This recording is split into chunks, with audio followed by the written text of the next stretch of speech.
Hi guys, this is Sreehari not a review എന്ന സീരീസിൻ്റെ പുതിയൊരു എപ്പിസോഡിലേക്ക് നിങ്ങൾക്ക് എല്ലാവർക്കും സ്വാഗതം.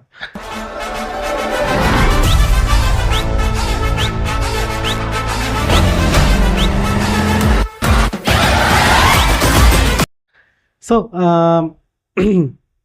നമ്മുടെ മെയിൻ വീഡിയോയിലോട്ട് പോകുന്നതിന് മുമ്പ് ഞാൻ 2 തമിഴ് സിനിമ കണ്ടിരുന്നു ഇതിൻ്റെ ഇടയ്ക്ക്. സോ അതിനെക്കുറിച്ച് ജസ്റ്റ് ഒരു ചെറിയൊരു ഒപ്പീനിയൻ പറയുകയാണ്. ആദ്യത്തെ രണ്ടും തമിഴ് സിനിമകളാണ്, രണ്ടും ഹൊറർ ജോണറിൽ പെടുന്ന സിനിമകളാണ്. ആദ്യത്തേത് ശബ്ദം. ആദി പിൻഷെട്ടി, ലക്ഷ്മി മേനോൻ എന്നിവർ പ്രധാന കഥാപാത്രങ്ങൾ അവതരിപ്പിച്ച്, അവരെ കൂടാതെ സിമ്രൻ, ലൈല എന്നിവരുമുണ്ട് കാസ്റ്റ് ലിസ്റ്റിൽ. ഒരു ഹൊറർ ജോണർ അല്ലെങ്കിൽ ഒരു വെറൈറ്റി ഹൊറർ ജോണർ പിടിച്ചിരിക്കുന്നതാണെങ്കിൽ പറയാം. നല്ലൊരു സിനിമയാണ്. ഒരു വെറൈറ്റി പടം, വെറൈറ്റി ഹൊറർ ജോണറൊക്കെ ഇഷ്ടപ്പെടുന്നവർ തീർച്ചയായിട്ടും ഒരു വട്ടം വേണമെങ്കിൽ ട്രൈ ചെയ്യാം.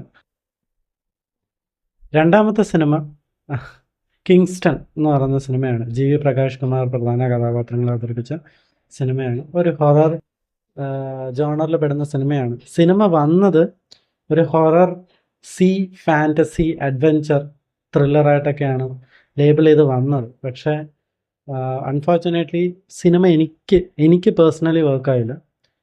മേ ബി ഇത് സ്ട്രിക്ട്ലി പേഴ്സണൽ ഒപ്പീനിയനാണ്. മേ ബി നിങ്ങൾ കാണുമ്പോൾ നിങ്ങൾക്ക് ചിലപ്പം വർക്കാവും. സോ ഇത് രണ്ടുമാണ് ഞാൻ എനിക്കൊന്ന് ലാസ്റ്റ് വീക്കൊക്കെ കണ്ട സിനിമകളാണ്. ശബ്ദം, കിങ്സ്റ്റൺ.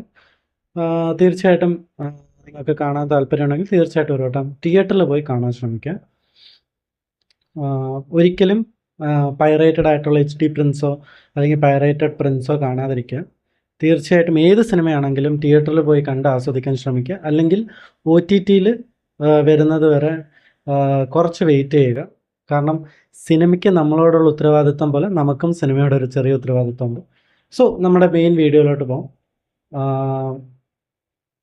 ഒരു തെലുങ്ക് സിനിമയുടെ ഒപ്പീനിയനാണ് ഞാൻ ഇന്ന് ഷെയർ ചെയ്യാൻ പോകുന്നത്.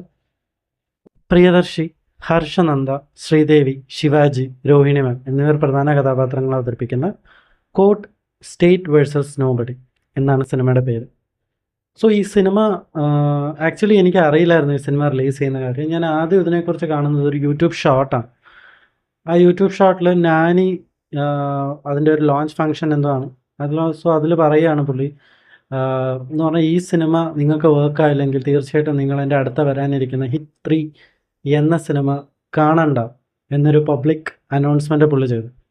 അപ്പോൾ ഇത് കണ്ടപ്പം, കാരണം ഇത്രയും കോൺഫിഡൻസ് ഒരു സിനിമയിൽ പുള്ളി വെക്കുക എന്ന് പറഞ്ഞാൽ ഇറ്റ്സ് ആക്ച്വലി എനിക്ക് ഭയങ്കര പ്രോമിസിങ് ആയിട്ട് തോന്നുന്നു. സോ അങ്ങനെ ഞാൻ ഇതിൻ്റെ ട്രെയിലർ കണ്ടു. ട്രെയിലർ കണ്ടപ്പോൾ എനിക്ക് ഓക്കെ, ഇത് കോർട്ട് റൂം ഡ്രാമയാണ്. സോ ഓക്കെ, എനിവേ ഒരു ഒരു ഒരു വട്ടം ട്രൈ ചെയ്യാം എന്ന് പറഞ്ഞ് ഞാൻ ടിക്കറ്റ് ബുക്ക് ചെയ്തു, പോയി കണ്ടു.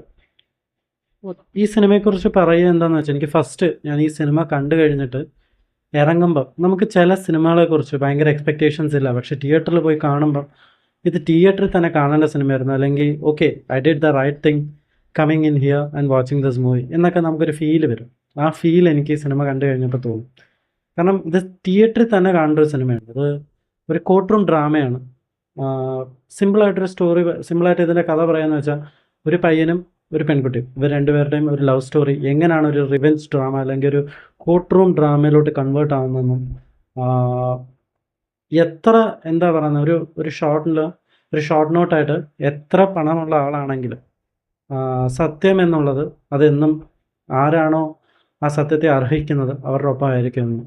സോ അതും പറഞ്ഞു വെക്കുന്ന ഒരു സിനിമയാണ്. സോ ഒരു പയ്യൻ ഒരു പെൺകുട്ടി, ഇവർ രണ്ടുപേരും പ്രണയിക്കുന്നു.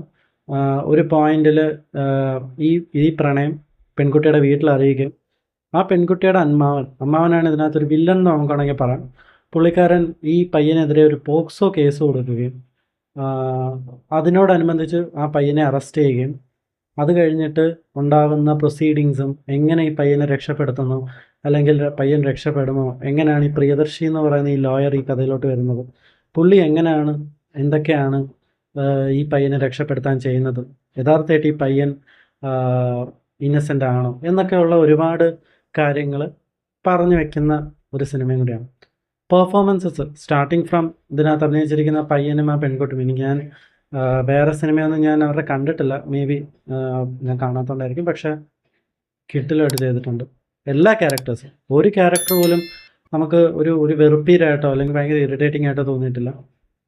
ഇതേപോലുള്ള സിനിമകളിൽ നമുക്കൊരു പ്രത്യേകത എന്താണെന്ന് വെച്ചാൽ, അല്ലെങ്കിൽ ഒരു ഈ സിനിമ ഇതേപോലുള്ള സിനിമകൾ അല്ലെങ്കിൽ ഒരു കോർട്ട് റൂം ഡ്രാമ അല്ലെങ്കിൽ ഒരു പക്കാ ഡ്രാമ സിനിമയൊക്കെ നമ്മൾ കാണാനായിട്ട് തിയേറ്ററിലോട്ട് കയറുമ്പോൾ നമുക്കറിയാം. കാരണം ഇതൊരു കോർട്ട് റൂം ഡ്രാമയാണ്. ഇതിൽ ഭയങ്കര മാസ് മൊമെൻറ്റ്സോ അല്ലെങ്കിൽ ക്ലാപ്പ് വർത്തി മൊമെൻറ്റ്സോ അല്ലെങ്കിൽ ഭയങ്കരമായിട്ട് ഗൂസ് ബംസ് വരുന്ന മൊമെൻറ്റ്സ് ഒന്നും ചിലപ്പോൾ കാണില്ല. ചിലപ്പോൾ ത്രില്ലടിക്കുന്ന ഒരു seat of the edge thriller type moments ഒന്നും കാണില്ല. പക്ഷേ ഈ സിനിമയും അതേപോലെ എനിക്ക് ഇവിടെ കോട്ട് ചെയ്യാനുള്ളൊരു സിനിമ എന്ന് പറഞ്ഞാൽ നേര്. ഇതേപോലുള്ള സിനിമകളിൽ ചില മൊമെൻറ്റ്സ് ഉണ്ട്. ഇപ്പോൾ advocate when they are trying to break fake witnesses brought in by the opposite people. അതൊക്കെ നമുക്ക് ഭയങ്കരമായിട്ടൊരു ഒരു ഒരു ഒരു ഫയർ വരും. കാരണം ഇതിനകത്ത് അതിൻ്റെ ഫസ്റ്റ് ഹാഫിൽ ഫുള്ള് എങ്ങനെയാണ് എന്തൊക്കെ അനീതികൾ അല്ലെങ്കിൽ എന്തൊക്കെ കഷ്ടപ്പാടുകളാണ് ആ പയ്യനും ആ പയ്യൻ്റെ ഫാമിലിയും അനുഭവിക്കുന്നതിനും അതെല്ലാം നമുക്ക് കാണിച്ചു തന്നിട്ടാണ് സെക്കൻഡ് ഹാഫിൽ ഇതങ്ങോട്ട് ഈ ലോയർ വന്ന് വിറ്റ്നസസിനെ ബ്രേക്ക് ചെയ്യുന്നതും അതേപോലെ പയ്യനെ ലൈക്ക് സേവ് ചെയ്യാനുള്ള ശ്രമങ്ങളെല്ലാം ആ എഫേർട്ട് ഭയങ്കരമായിട്ട് എന്താ പറയുന്നത് ഫ്രൂട്ട്ഫുൾ ആവുന്നതും കാണുമ്പം നമുക്ക് ഭയങ്കരമായിട്ടൊരു ഒരു ഒരു ഫയർ ഫീൽ ചെയ്യും ഈ സിനിമ കാണുമ്പോൾ. അത് നേരിൻ്റെ കേസിലും അങ്ങനെ തന്നെയാണ്. നേര് ലാലേട്ടൻ്റെ ആ ഒരു ഡയലോഗ് അത് ആക്ച്വലി എനിക്കിപ്പോഴും ഓർമ്മ. ഞാൻ PVRലാണ് സിനിമ കണ്ടത്. ഫുൾ തിയേറ്റർ ക്ലാപ്സ് ആയിരുന്നു. അതേപോലെ തന്നെ ഇതും ഞാനൊരു സിനിപോളിസിലാണ് കാണുന്നത്. ചില സീൻസും ചില ഡയലോഗ്സും ഒക്കെ വരുമ്പോൾ ഭയങ്കര ക്ലാപ്സ് ആയിരുന്നു. അതേപോലെ ഞാനും ക്ലാപ്പ് ചെയ്ത ഒരുപാട് മൊമെൻറ്റ്സ് ഉണ്ട് സെക്കൻഡ് ഹാഫിൽ. സോ എൻ്റെ ഒരു ഒപ്പീനിയൻ എന്ന് പറയുന്നത് തീർച്ചയായിട്ടും ഇത് OTTയിൽ വരാൻ വേണ്ടി വെയിറ്റ് ചെയ്യാതെ തിയേറ്ററിൽ പോയി കാണാൻ ശ്രമിക്കുക. ഇൻ കേസ് നിങ്ങൾക്ക് തിയേറ്ററിൽ മിസ്സായെങ്കിൽ തീർച്ചയായിട്ടും OTTയിലെങ്കിലും ഒരു വട്ടം കണ്ടിരിക്കുക. നല്ലൊരു സിനിമയാണ്. പോക്സോ ആക്ട് അതിനെക്കുറിച്ചൊക്കെ ഉള്ളൊരു അവയർനെസ് ആണ്. കാരണം ഇന്നത്തെ കാലത്ത് ലോസ് ഒരുപാട് മിസ്യൂസ് ചെയ്യപ്പെടുന്നുണ്ട്. സോ അതങ്ങനെ ചെയ്യരുത്, അല്ലെങ്കിൽ അങ്ങനെ ചെയ്താലുണ്ടാകുന്ന കാര്യങ്ങളൊക്കെ ഇതിനകത്ത് പറഞ്ഞു പോകുന്നുണ്ട്. സോ ഇതാണ് ഈ സിനിമയുടെ എൻ്റെ ഒരു ഒപ്പീനിയൻ. എനിക്ക് ഈ സിനിമ നല്ലോണം ഇഷ്ടപ്പെട്ടു. തീർച്ചയായിട്ടും തിയേറ്ററിൽ തന്നെ പോയി കാണാൻ ശ്രമിക്കുക. സോ അത്രേ ഉള്ളൂ ഈ വീഡിയോ നിങ്ങൾക്ക് ഇഷ്ടപ്പെട്ടെങ്കിൽ തീർച്ചയായിട്ടും ലൈക്ക് ചെയ്യുക. നിങ്ങളുടെ കൂട്ടുകാർക്കും നിങ്ങളുടെ അറിയാവുന്നവർക്കും ഈ വീഡിയോ ഇഷ്ടപ്പെടുമെന്നുണ്ടെങ്കിൽ തീർച്ചയായിട്ടും അവർക്കൊന്ന് ഷെയർ ചെയ്യുക. സോ ഇതേപോലുള്ള വീഡിയോസ് നിങ്ങളുടെ അടുത്തോട്ട് ഇനിയും വരാൻ വേണ്ടി ഒന്ന് സബ്സ്ക്രൈബ് ചെയ്തേക്കുക. അത്രേ ഉള്ളൂ ഇന്നത്തെ വീഡിയോ. സോ അടുത്ത വീഡിയോ ആയിട്ട് കാണുന്നവരെ ബൈ.